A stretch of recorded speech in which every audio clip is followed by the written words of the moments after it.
Hello students, welcome on Learn with Sia. Today we are going to learn about the law of multiple proportions. When a compound is formed by combination of elements, they have to follow some basic rules.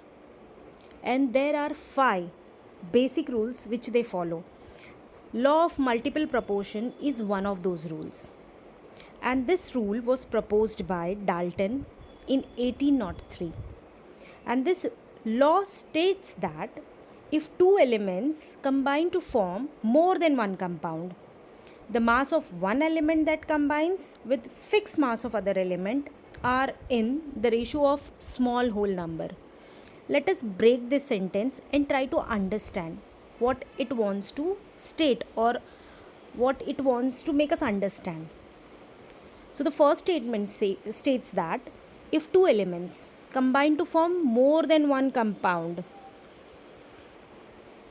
so the first statement states that दो element हैं, for example एक carbon है एक oxygen है, तो carbon और oxygen to elements हो गए. Two elements can combine to form more than one compound. तो ये दोनों कार्बन मोनोऑक्साइड बना सकते हैं, कार्बन डाइऑक्साइड बना सकते हैं, तो मोर देन वन कंपाउंड हो गया. तो फर्स्ट स्टेटमेंट यही कह रहा है कि if two elements can combine, ये दो एलिमेंट कंबाइन होके एक से ज़्यादा कंपाउंड बना रहे हैं, तो सही है ना, एक से ज़्यादा कंपाउंड बना रहे हैं, कार्बन मोनोऑक्साइड बना रहे हैं, कार्बन डाइऑक्साइड बना रहे हैं. सो सेकेंड स्टेटमेंट क्या कह रहा है, the mass of one element that combines with fix mass of other element, fix mass of other element.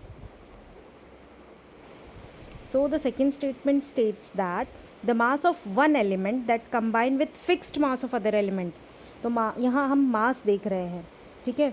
तो मास ऑफ वन एलिमेंट, ये वन एलिमेंट है for example, combine with fix mass of other element, ये दूसरा element का mass fix है. यहाँ भी एक कार्बन है, यहाँ भी एक कार्बन है, और यहाँ एक ऑक्सीजन है, यहाँ दो ऑक्सीजन है. तो मतलब एक वाला जब दूसरे वाले से कंबाइन हो रहा है तो दूसरा वाला फिक्स्ड मास होना चाहिए. जैसे यहाँ पे एक कार्बन है, यहाँ भी एक कार्बन है.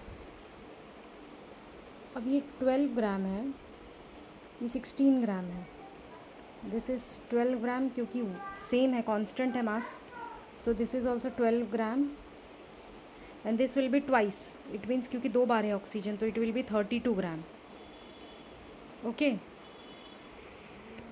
So the statement states that the mass of one element that combines with fixed mass of other element are in ratio of small whole number. मतलब जो fixed mass है उसका हमें whole number में चेक नहीं करना है, but the other element जो कि fixed नहीं है, the mass of one element, उसको देखना है कि उसका रेशो जो है वो small whole number में होना चाहिए. So let us check. अब यहाँ पे कार्बन जो है ये फिक्स्ड रेशो है, करेक्ट. कार्बन का रेशो फिक्स है तो इसे हम नहीं देखेंगे. द अदर एलिमेंट, इसका अगर मैं रेशो चेक करूँ तो it is 6:32, correct. It means 1:2 का रेशो हो गया, which is a whole number. तो it is verifying the law. Let us take one more example. So let us take the example of nitrogen and oxygen. When two elements combine to form more than one element.